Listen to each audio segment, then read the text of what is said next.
here with the production crew of It Won't Happen Again. They're going to tell you a little bit about what they do behind the scenes.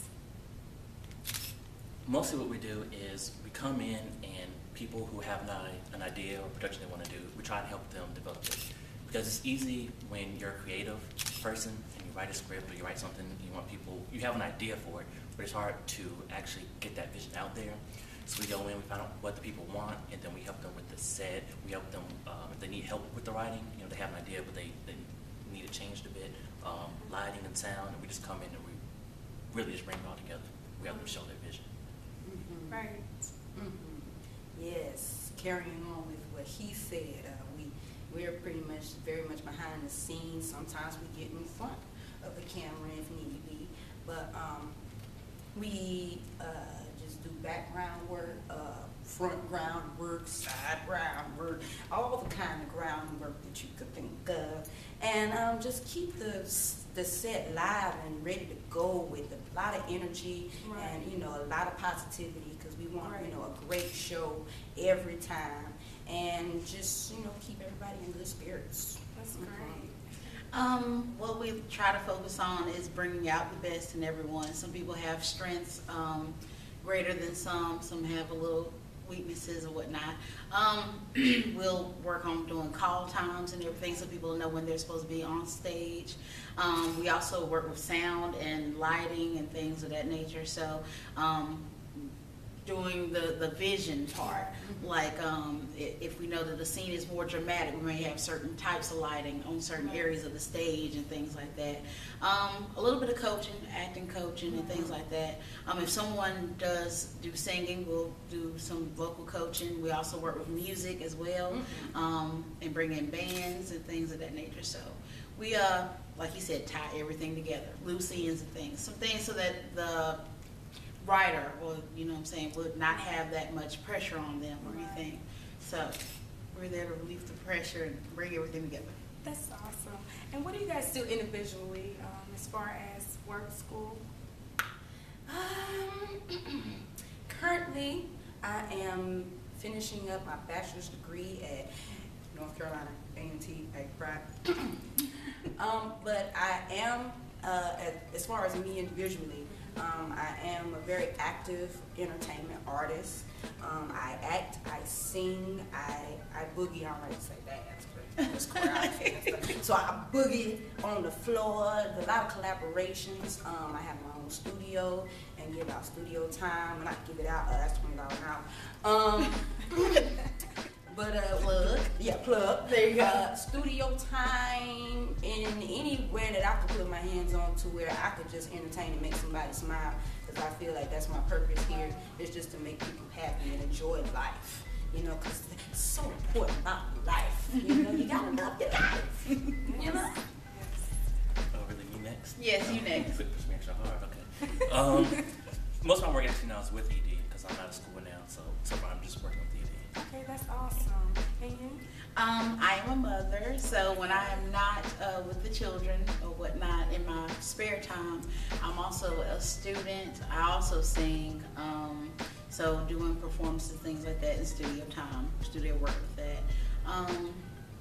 Just about anything in the entertainment field, I do just about that. What else here? Oh, and we have another member who is not here presently. So his name, is Prince or Fame. Okay. Bruce. He is a choreographer. He dances. He also works with acting and things of that nature as well, and does a lot of the stage handwork. He's very much a budding artist. And he also sings. Yes, y'all sings and raps. Sings and raps. Right. So we sing and we hip hopicize. Yes. Yes. So we in there. It's a very, very talented group of individuals, and we are so happy to have you here and helping Miss Liz Coyne-Turner on It Won't Happen Again. As they say, they are very busy, but they also do productions. I would like to close out for you guys to each individually give the viewers what they can do about what you learned from the play. What can they do to enhance their life? What they can do to do better so they won't be in the same situation.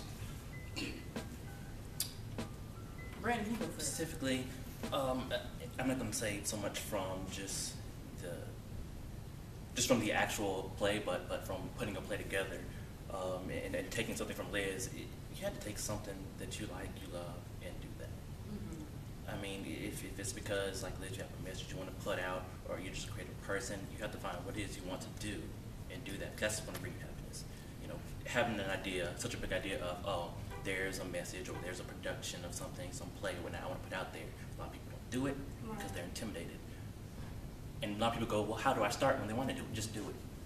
In the story, if you just do it, I don't care what it is you want to do, and find your happiness. And so that's the message I think comes from overall just the production itself. Great. Oh, let Chantel. I would just say that any stage play or even a film or anything that you're involved in or that you watch, it's like watching someone's testimony. You need to actually apply it to your life or whatnot. And we say this with the actors and everything too.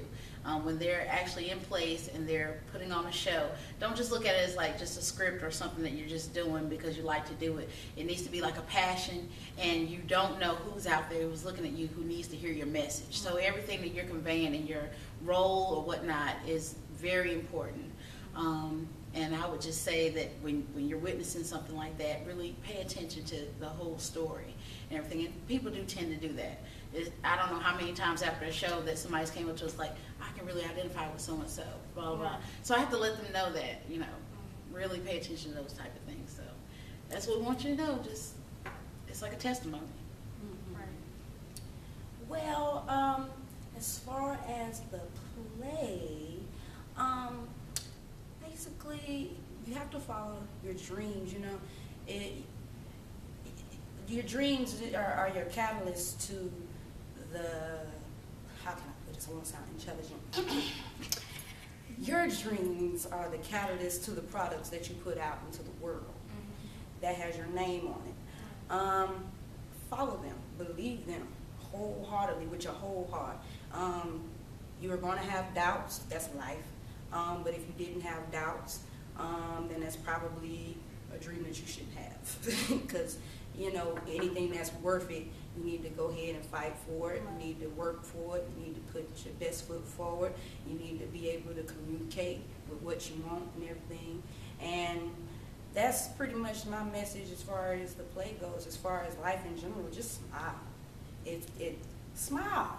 It takes it takes more muscle and more stress to frown and to be negative and to dislike the next person. I mean, it doesn't matter if you dislike the next person, but it takes more energy to sit there and be hating on them and talking about them when you can just smile and just love life, you know. Well, I don't like this person, but I do like this person. So I'm going to, instead of just sitting here talking negative about this person, I'm going to sit here and talk positive about this person right here. If I have to sit here and talk about people, you know. I mean, just... It's all about uplifting. Yeah, they're really into that. So. I mean, just supporting one another, you know, and just being together. Understand that we're all here to make our dreams come true, to, you know, like I said, put our best foot forward, to be the best ourselves that we can be, you know. And in order to do that, you have to have some type of positivity within yourself to want to be happy, to want to smile, and to want to share it with other people. And like I said, I'm a big advocate of that. I love to laugh. I love to smile. That's my favorite thing to do. And the day that I die, I promise you that I will be smiling. I will be laughing all the way to the grave. It doesn't matter. So that's my message and what I would like to convey to the world, you know, just to be happy, smile. Life is too short, it's too sad, it's too negative in the first place. Then I might as well just smile and enjoy the good things that I do have. The message today is to focus on the good things of life. Positivity is the key. Negativity won't bring you to your success, but being positive will. Focus more time on being positive, less time being negative. Like she said, she made a very good point that I think should be stressed. You focus more attention on not speaking badly of someone. Take out the good characteristics of that person, because everyone has some good in them, regardless of what they're going through. And you don't know what they're going through unless you walk today in their shoes. So until you walk in their shoes, just remember, stay positive. We thank you all for coming and joining us on this show. And this is Liz Turner's show. production, playwriter and producer.